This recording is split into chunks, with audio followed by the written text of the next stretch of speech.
El Ministerio Conéctate a Jesús y el Centro de Tutorías y Clases Privadas TISU, la mejor alternativa ante los fracasos escolares, presentan desde Panamá, Puente del Mundo, y Corazón del Universo, la serie Feliz para siempre para hoy miércoles, Estudio Profundo y Transformación.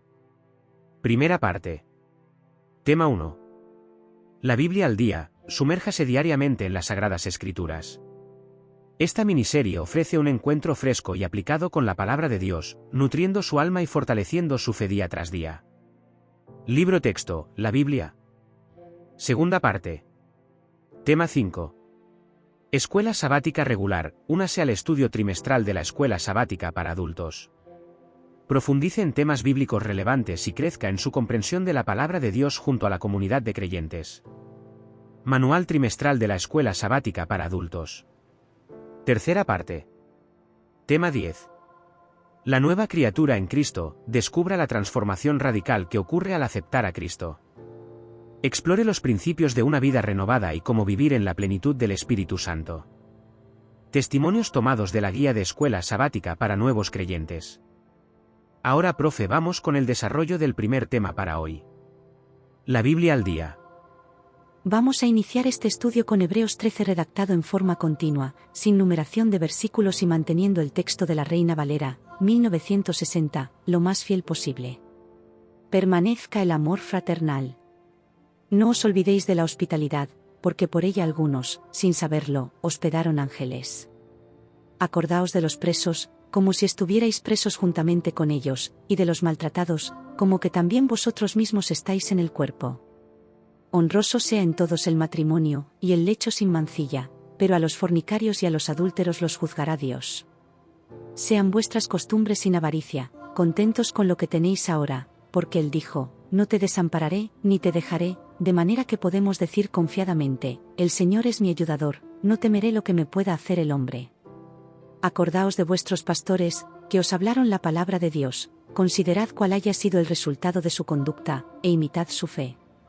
Jesucristo es el mismo ayer, y hoy, y por los siglos.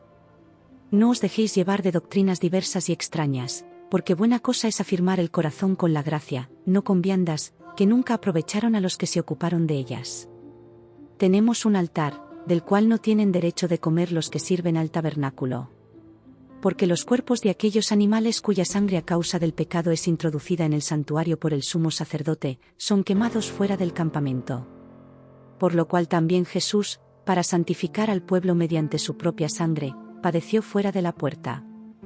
Salgamos, pues, a él, fuera del campamento, llevando su vituperio, porque no tenemos aquí ciudad permanente, sino que buscamos la porvenir. Así que, ofrezcamos siempre a Dios, por medio de él, sacrificio de alabanza, es decir, fruto de labios que confiesan su nombre. Y de hacer bien y de la ayuda mutua no os olvidéis, porque de tales sacrificios se agrada a Dios. Obedeced a vuestros pastores, y sujetaos a ellos, porque ellos velan por vuestras almas, como quienes han de dar cuenta, para que lo hagan con alegría, y no quejándose, porque esto no os es provechoso. Orad por nosotros, pues confiamos en que tenemos buena conciencia, deseando conducirnos bien en todo. Y más os ruego que lo hagáis así, para que yo os sea restituido más pronto.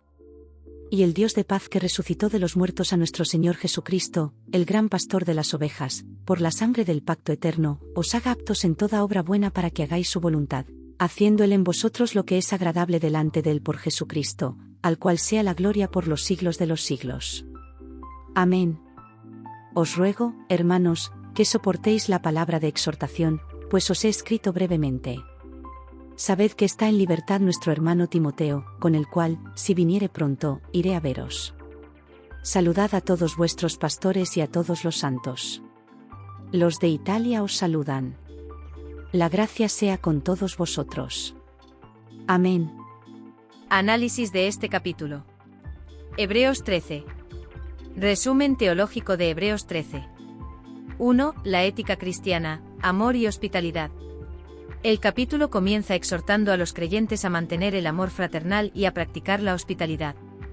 Se enfatiza la identificación con los que sufren, los presos y los maltratados, recordando que la comunidad cristiana debe vivir la empatía y la solidaridad. 2. El matrimonio y la moral sexual. Se subraya la dignidad del matrimonio, llamando a la fidelidad conyugal y advirtiendo que Dios juzgará a los fornicarios y adúlteros. Esto recalca la importancia de la pureza moral y el respeto por la institución matrimonial como parte del testimonio cristiano. 3. La confianza en Dios y el rechazo de la avaricia. El autor anima a vivir con contentamiento y sin avaricia, apoyando la fe en la promesa divina de provisión: no te desampararé, ni te dejaré. La confianza en Dios libera de la ansiedad y fortalece la vida cristiana. 4. La centralidad de Cristo y la pureza doctrinal. Jesucristo es presentado como inmutable, el mismo ayer, hoy y por los siglos, lo que subraya su soberanía y la solidez de la fe cristiana. Se advierte contra doctrinas extrañas y ritualismos vacíos, como las prácticas alimenticias del Antiguo Testamento, que no fortalecen la gracia. En cambio, el cristiano encuentra en Cristo el verdadero altar y sacrificio. 5. El sacrificio espiritual y la comunidad. Se anima a los creyentes a ofrecer sacrificios de alabanza y a practicar el bien y la ayuda mutua, que son los sacrificios agradables a Dios. Se subraya la importancia de la vida comunitaria y de la ayuda práctica como parte del culto espiritual. 6. La obediencia a los líderes espirituales. El autor insta a obedecer y respetar a los líderes espirituales, quienes velan por las almas y deben rendir cuentas a Dios. Esta obediencia contribuye a la paz y la edificación de la comunidad. 7. La bendición final, Dios como pastor. La carta cierra con una bendición hermosa que destaca a Dios como el Dios de paz, y a Cristo como el gran pastor de las ovejas, quien nos capacita para hacer su voluntad. Este cierre conecta con la imagen de Jesús como mediador y sacerdote. 8. Conexión apostólica y comunión universal. El autor menciona a Timoteo y envía saludos a los líderes y a la comunidad cristiana, recordando que la Iglesia es una comunidad universal unida en Cristo. Ideas teológicas principales. Visto blanco grueso, la vida cristiana es un testimonio práctico de amor, hospitalidad y solidaridad. Visto blanco grueso, la pureza moral y la fidelidad en el matrimonio reflejan la santidad de Dios. Visto blanco grueso, Cristo es el centro de la fe, inmutable y suficiente.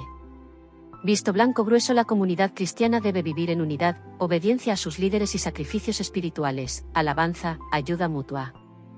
Visto blanco grueso, Dios es el Dios de paz, que nos equipa para vivir conforme a su voluntad mediante Jesucristo. Hebreos 13, recuerda. No te olvides. Si alguien te dijera, recuerda. ¿No lo olvides, le prestarías más atención? Creemos que todos lo haríamos. En este último capítulo de la carta a los Hebreos, el capítulo 13, el escritor destaca 4 aspectos que deben recordarse y no olvidarse. Echemos un vistazo a estos 4 aspectos para ver qué podemos aprender de cada uno de ellos. Permanezca el amor fraternal. No se olviden de la hospitalidad, porque por esta algunos hospedaron ángeles sin saberlo. Hebreos 13, versículos 1 y 2. Acuérdense de los presos como si ustedes estuvieran en cadenas junto con ellos, y de los afligidos, puesto que también ustedes están en el cuerpo. Hebreos 13, versículo 3. Acuérdense de sus dirigentes que les hablaron la palabra de Dios. Considerando el éxito de su manera de vivir, imiten su fe. Hebreos 13, versículo 7. No se olviden de hacer el bien y de compartir lo que tienen, porque tales sacrificios agradan a Dios. Hebreos 13, versículo 16. Lecciones que se pueden aprender de Hebreos 13. Lección número 1. No dejemos de amarse los unos a los otros. Hebreos 13, versículo 1. Dios es amor. Esto es lo primero que nos viene a la mente. Si somos realmente hijos de Dios, reflejaremos su amor amándonos unos a otros como Él nos ha amado. Si permitimos que Dios more en nosotros a través de su Espíritu Santo, entonces nuestras relaciones con los demás reflejarán este amor. El amor es la base del resto de aspectos compartidos por el escritor de Hebreos. Y esto nos lleva a la lección número 2. Lección número 2. No olvidemos la hospitalidad. Hebreos 13, versículo 2. No olvidemos la hospitalidad, en especial hacia los extranjeros en nuestro país. Hace un mes, tuvimos la oportunidad de acoger en nuestra casa durante unas semanas a un ministro. En ese momento, no sabíamos quién era, de un país sudamericano. Vino inesperadamente y el alojamiento que se le había proporcionado era inadecuado. Pensamos que no importaba quién era. Era una persona necesitada y teníamos espacio en nuestra casa para acogerle. No sabemos si hospedamos a un ángel o no. Pero una cosa que sabíamos era que si hubiéramos estado en su lugar, habríamos querido que alguien nos acogiera y nos mostrara cómo movernos en un país extranjero. Fue una bendición ayudarlo en este asunto. Si todos usáramos la regla de oro de tratar a los demás como nos gustaría que nos trataran a nosotros, este mundo sería sin duda un lugar mejor para vivir. Véase Mateo 7, versículo 12 y Lucas 6, versículo 31. Lección número 3. Recordemos a los privados de libertad. Hebreos 13, versículo 3. Los privados de libertad suelen ser los seres humanos olvidados de la sociedad. No importa lo que hayan hecho, como cristianos debemos hacer lo que Jesús nos mandó, predicar el Evangelio a toda criatura. Marcos 16, versículo 15, a toda nación, tribu, lengua y pueblo. Apocalipsis 14, 6. La repetición de nación, tribu, lengua y pueblo enfatiza que el mensaje del Evangelio está destinado a todos, sin exclusión. También debemos recordar que en un momento de nuestras vidas fuimos cautivos de Satanás y esclavos del pecado hasta que recuperamos el sentido y escapamos de su trampa. Véase 2 Timoteo 2, versículo 26. Jesús vino a esta tierra para liberarnos de las artimañas del diablo y de la esclavitud al pecado. Véanse Gálatas 5, versículo 1, Romanos 6, versículo 22 y Juan 8, versículo 36. Por lo tanto, este versículo se aplica no solo a los privados de libertad, sino a cualquier persona que pueda ser esclava de las drogas, el alcohol, el juego de azar, o similar. Si usamos la regla de oro, querremos compartir las buenas nuevas de la libertad del pecado con aquellos que han sido esclavos de Satanás toda su vida. Debemos hacer todo lo posible para rehabilitar, dar esperanza y un futuro mejor a aquellos que han tomado el camino equivocado en la vida. Después de participar en ministerios de cárceles durante algunos años, podemos afirmar que si los privados de libertad llegan a conocer y aceptar a Jesús como su Salvador, no solo tendrán esperanza para el mañana, sino que su presente será ciertamente más alentador. Lección número 4. Recordemos a los que nos gobiernan. Hebreos 13, versículo 7.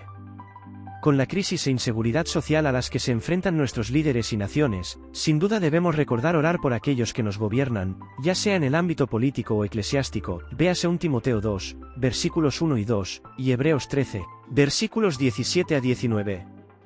Debemos orar por nuestros líderes y todos aquellos que están en autoridad para que podamos vivir vidas prósperas y tranquilas.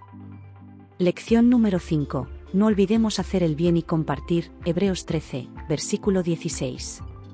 Siempre debemos hacer el bien y compartir lo que tenemos con los necesitados. Esto agrada a nuestro Padre Celestial, que nos colma a todos con sus bendiciones, seamos buenos o malos.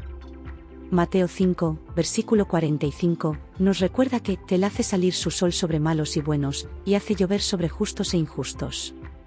Los ritos y ceremonias formales no tienen ningún significado para Dios. Él busca hombres que lo adoren en espíritu y en verdad. Juan 4, versículo 23, es decir, que reflejen su carácter y demuestren su amor y devoción a Él en una vida de servicio a los demás. Comentario bíblico adventista sobre Hebreos 13, versículo 16. ¿Cómo lo estamos haciendo? ¿Continuamos mostrando amor fraternal?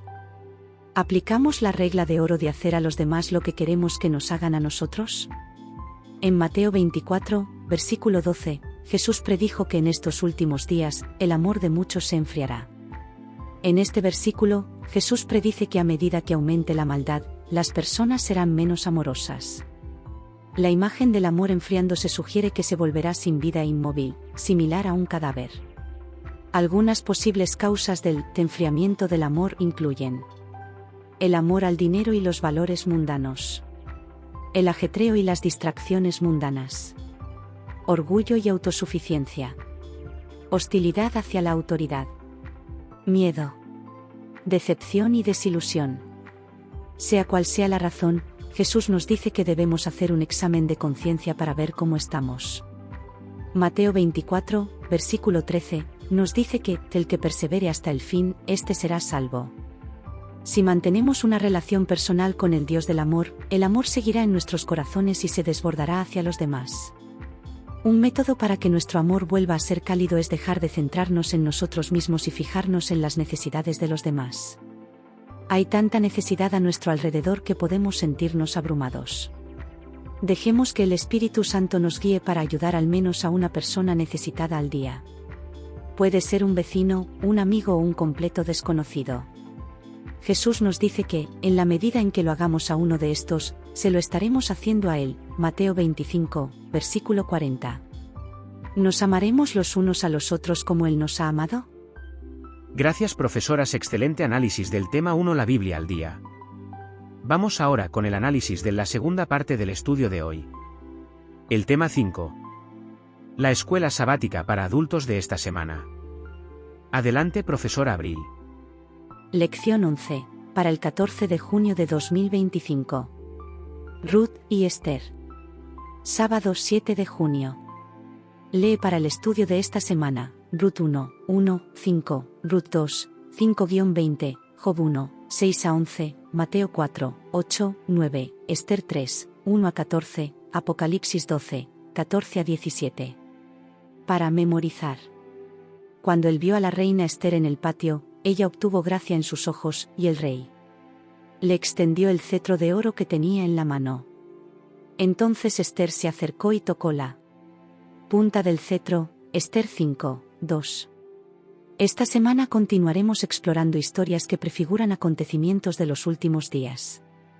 Al utilizar acontecimientos y personas de la vida real, Dios nos ayuda a ver las cosas desde su perspectiva y a entender cómo interpretar las profecías registradas luego, que tienen el propósito de fortalecer nuestra fe. Nuestra atención se centra en dos mujeres importantes cuyas historias han tocado los corazones de innumerables generaciones, Ruth y Esther. Ruth es una viuda desposeída que encuentra la esperanza tras conocer al bondadoso Booz, su pariente redentor. Su matrimonio se ha convertido en una de las historias de amor favoritas de los cristianos por la forma en que refleja el amor de Cristo por nosotros. La otra historia se refiere a una joven que vive en un país extranjero, donde se entera de un complot para destruir a su pueblo y se ve empujada al escenario principal del drama que se desarrolla para salvarlo. En la profecía, una mujer simboliza al pueblo de Dios y arroja mucha luz acerca de cómo considera él a su pueblo. Veamos los relatos bíblicos de estas dos mujeres, cuyas circunstancias han quedado inmortalizadas en la palabra de Dios, y tratemos de extraer las lecciones contenidas en sus experiencias. Lección 11. Domingo 8 de junio. Hambre en la casa del pan. Los críticos de la fe cristiana han señalado a menudo la brutal realidad de vivir en este mundo como prueba de que A. Dios no existe, B. es impotente para impedir que ocurran cosas malas o C. no le importa que suframos. Sin embargo, muchas de las historias de la Biblia proveen abundantes evidencias de que ninguna de estas suposiciones es correcta. Es cierto que Dios permite que la humanidad coseche las consecuencias de la rebelión contra Él, pero está siempre presente y activo en la historia humana para la resolución final del pecado y el sufrimiento, aunque sin coartar la libertad humana. La historia de Ruth es un ejemplo de ello. Lee Ruth 1, 1-5. ¿Cuáles fueron las penurias que cayeron sobre Noemí y Ruth y que las causó? ¿Cómo refleja esto la situación a la que se enfrenta ahora toda la humanidad? La tragedia es indecible. La tierra sigue produciendo en abundancia, lo que es un poderoso testimonio del amor de Dios, pero la codicia humana y los estragos del pecado hacen que el mundo parezca someternos más a nosotros que nosotros a él. Un día, sin embargo, todo esto terminará. Incluso después de 6000 años de pecado y muerte, como sigue revelando la tierra las maravillas del amor y el poder creador de Dios. Lección 11, lunes 9 de junio. Ruth y Booz. Noemí pidió que cambiaran su nombre por el de Mara, amargura, en hebreo. A causa de la amargura que le había sobrevenido, ver Ruth 1, 20. La relación con nuestro Creador ha quedado irremediablemente dañada por el pecado, lo que nos ha sumido en la pobreza espiritual. Nuestras perspectivas son sombrías y nos pasamos la vida espigando lo que podemos de los rincones del sembrado, viviendo de las migajas de alegría que aún pueden encontrarse en un mundo malogrado. Pero todo cambia cuando descubrimos que Dios no nos ha olvidado. Lee Ruth 2, 5-20. ¿Por qué es el momento allí narrado tan crucial dentro del relato? ¿Por qué fue el descubrimiento que hizo Noemí de la identidad ¿De su benefactor una noticia tan buena? Demasiada gente asocia a Dios con la dureza y piensan que quizá nos deje entrar en el cielo si logramos marcar todas las casillas correctas en un cuestionario moral, pero que, aún así, lo hará a regañadientes. La imagen de Cristo, revelada en la persona de Booz, desplaza por completo esas nociones erróneas. Dios no solo se fija en nosotros a pesar de nuestra profunda indigencia espiritual, sino también nos quiere como su esposa. Trata de comprender que el Creador no solo se convirtió en parte de su propia creación, sino también murió por ella. ¿Cómo debería influir esta asombrosa verdad en nuestra propia existencia? Lección 11. Martes 10 de junio. Booz como redentor. Booz se enamora profundamente de Ruth y desea casarse con ella, pero existe un obstáculo importante para ello: hay un pariente más cercano que también tiene derecho a ella y a la tierra. Si consideramos a Booz como un tipo de Cristo, esta situación puede revelar una cuestión que está en juego en el gran conflicto. Cristo nos ama, pero hay un pariente más cercano que también tiene cierto derecho: Satanás. ¿Qué revelan los siguientes pasajes acerca de la pretensión de Satanás respecto de la humanidad? Job 1, 6-11, Mateo 4, 8, 9, Judas 1, 9, Lucas 22, 31. En Ruth 4, 1-12, Booz viaja hasta el portal de Belén, la ciudad donde Cristo vino al mundo como nuestro pariente cercano. Los ancianos se reúnen y finalmente se intercambia una sandalia, símbolo de pertenencia o propiedad. La puerta de un pueblo era el lugar donde se decidían los casos. Por lo tanto, la escena de Belén es un tipo o representación del juicio celestial, ya que refleja la escena del juicio registrada en Daniel 7, 13, 14, 22, 26 y 27. No debemos pasar por alto un aspecto crucial del juicio, y es que éste se realiza en favor de los santos, pero solo porque Cristo pagó el precio por nosotros, así como Booz lo pagó por Ruth para que fuera su esposa. Lección 11. Miércoles 11 de junio. Amán y Satán. La historia de Esther incluye a Amán, un personaje ávido de poder, y a quien se había otorgado un elevado grado de prominencia en el imperio, por encima de todos los demás príncipes. Esther 3, 1. En Ezequiel 28, 11-15 e Isaías 14, 12-15 se encuentran algunos paralelos entre Lucifer y Amán, un malvado enemigo de Dios y de su pueblo. Las intenciones generales de Satanás se ponen de manifiesto en la historia de la tentación de Cristo, en la que lleva a Jesús a un lugar elevado para mostrarle los reinos del mundo. Mateo 4, 8-11. Cristo, como hemos visto, vino a redimir al mundo y a reclamarlo como suyo, y lo hizo como uno de nosotros.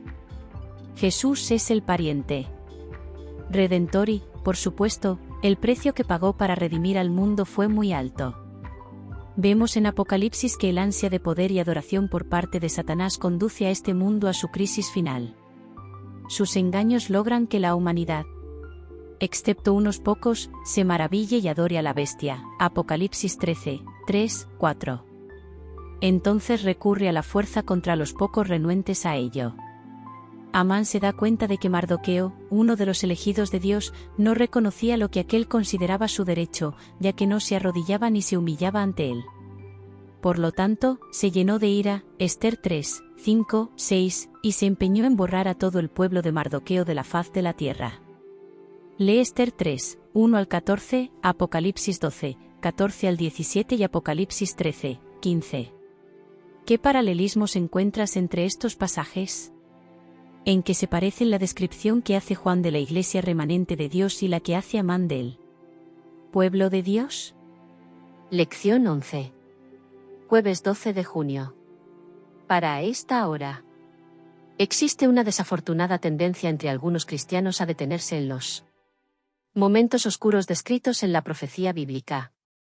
Se avecinan tiempos difíciles, y el estudio de la profecía podría desacertadamente centrarse en el temor y en las dificultades en lugar de hacerlo en la resolución divina de los problemas de la humanidad.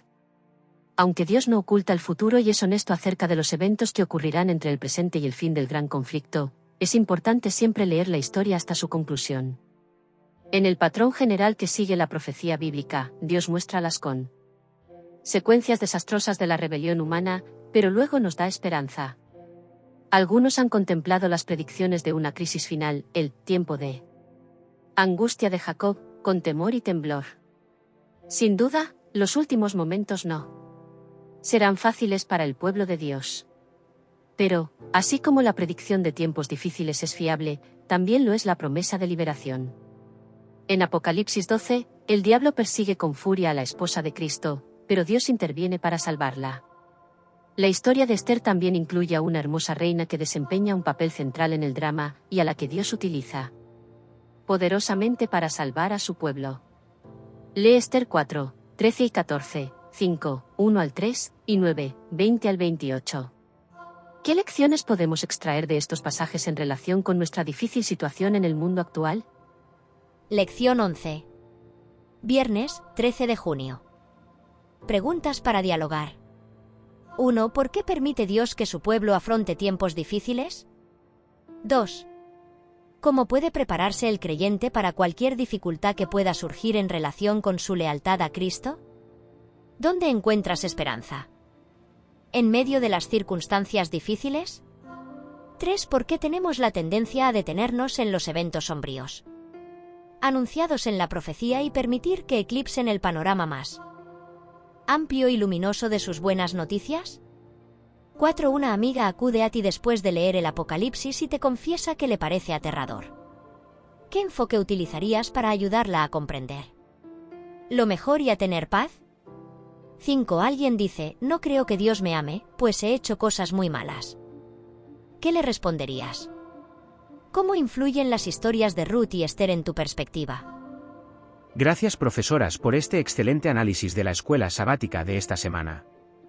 Vamos ahora a estudiar la tercera parte del estudio de hoy. El tema 10, la nueva criatura en Cristo. Adelante, hermano Moreno, con el testimonio de la semana. Saludos, profe. Vamos con la tercera parte de el estudio para el día miércoles en nuestra programación Feliz para Siempre. Y ahora nos corresponde trabajar con el tema número 10, la nueva criatura y el camino a Cristo. Una serie de testimonios. El testimonio que tenemos para esta semana se encuentra en la lección número 4 de la escuela sabática para nuevos creyentes del segundo trimestre. El título de este testimonio es Un cambio de valores.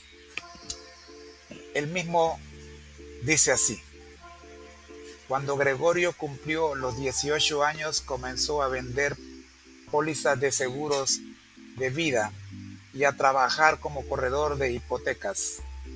Su trabajo era tan eficaz que llegó a convertirse en la mano derecha del gerente. El sábado era el día de ajetreo, porque como gerente de un grupo debía adiestrar a los nuevos empleados.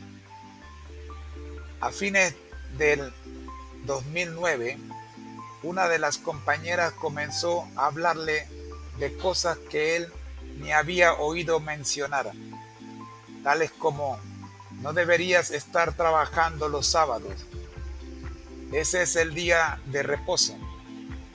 Él jamás había oído hablar de los adventistas del séptimo día hasta que la conoció a ella. Cuando la madre de Gregorio se enteró de que él estaba estudiando con los adventistas, se enojó mucho y le dijo: si vas a dejar de ser católico, no podrás seguir viviendo en mi casa.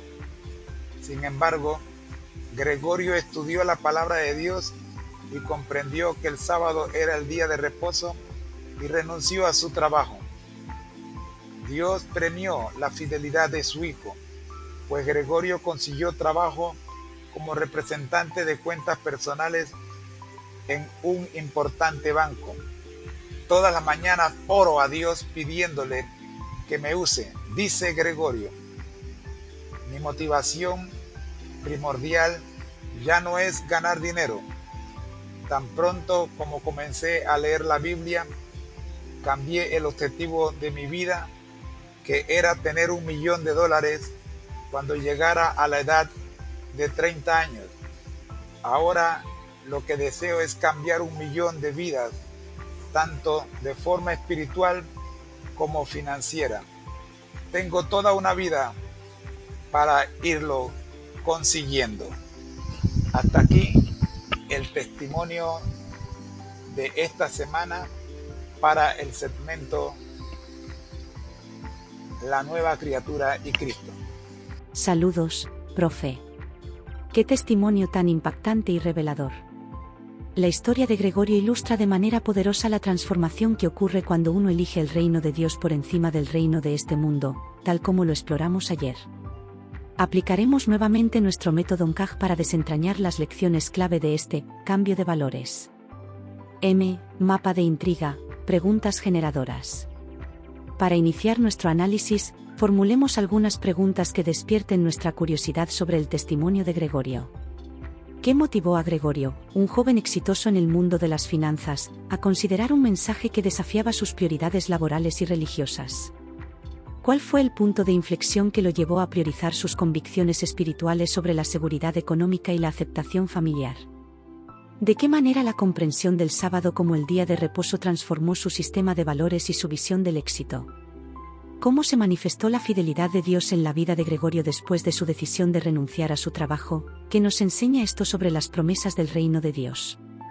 ¿Qué significa el cambio en la motivación de Gregorio, de acumular riqueza personal a impactar vidas espiritual y financieramente? ¿Cómo desafía esto nuestra propia definición de éxito?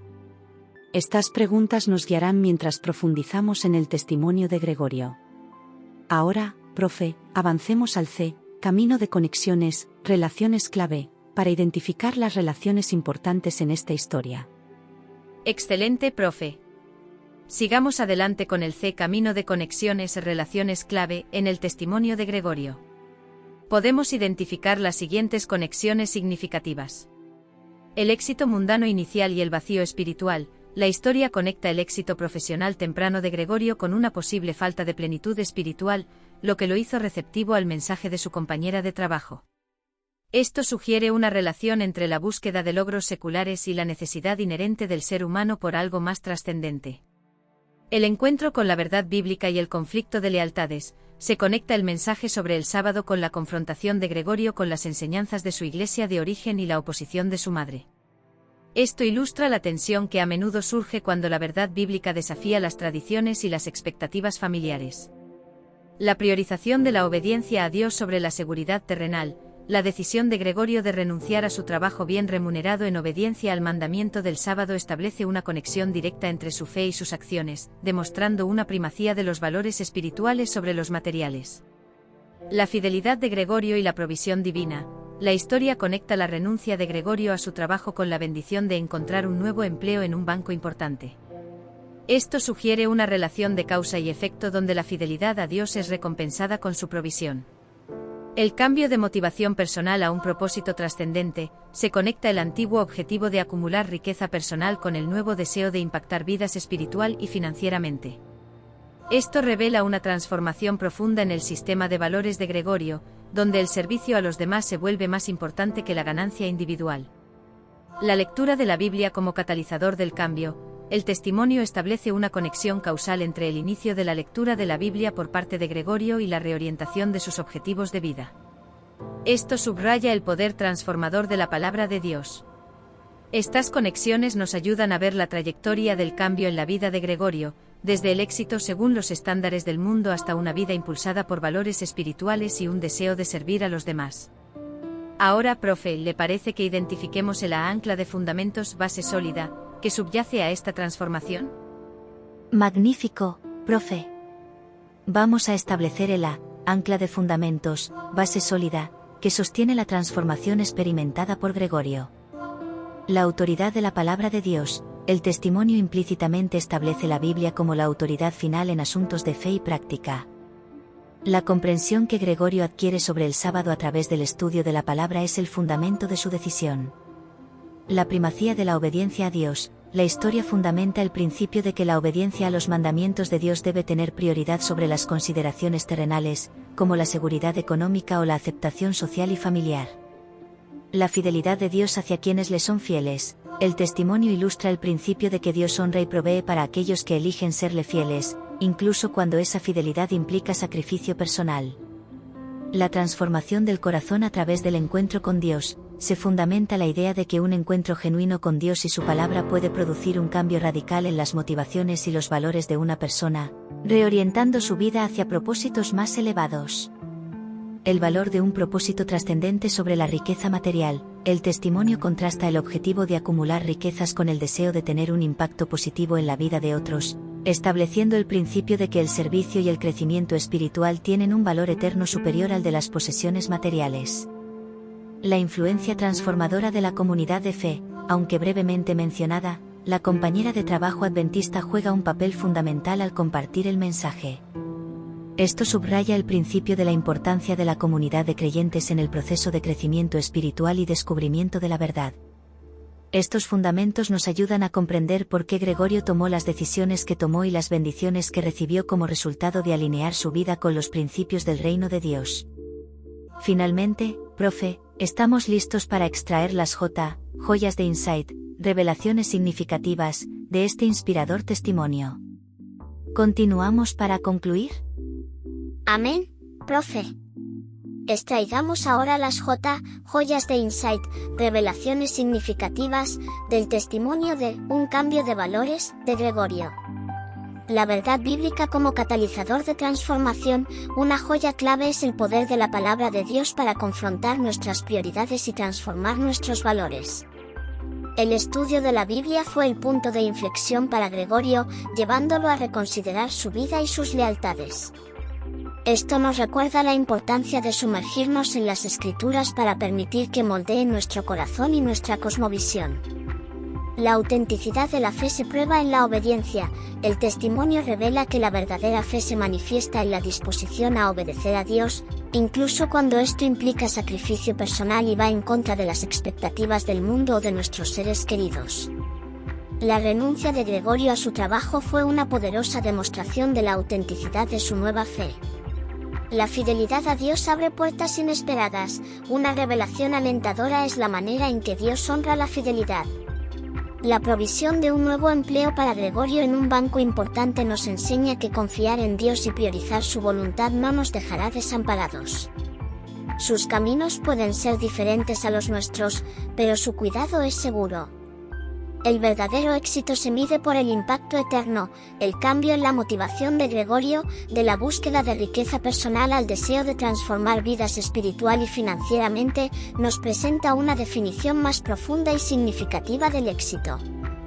El verdadero éxito radica en cómo invertimos nuestra vida para el reino de Dios y el bienestar de los demás.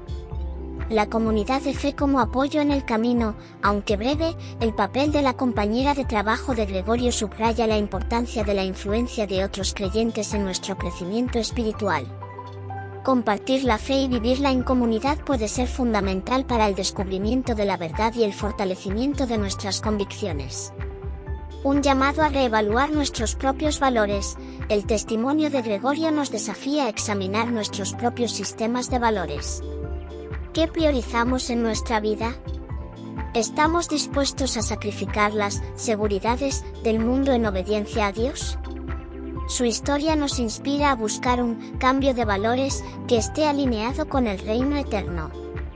En resumen, el testimonio de Gregorio es un poderoso recordatorio de que la verdad bíblica tiene el poder de transformar vidas, que la obediencia a Dios es una prueba de nuestra fe, que Dios recompensa la fidelidad, que el verdadero éxito tiene una dimensión eterna y que la comunidad de fe juega un papel importante en nuestro caminar espiritual. Nos desafía a reevaluar nuestros propios valores y a elegir el reino de Dios por encima de todo. Un testimonio realmente edificante. Profe, una pregunta para nuestros amigos, ¿qué reflexiones le deja esta historia? Nuestro lema: al que el Señor llama, capacita; al que envía, acompaña. Siempre gozosos, conectados a Jesús y al Espíritu Santo a través de la Biblia. Todos juntos, rumbo al cielo.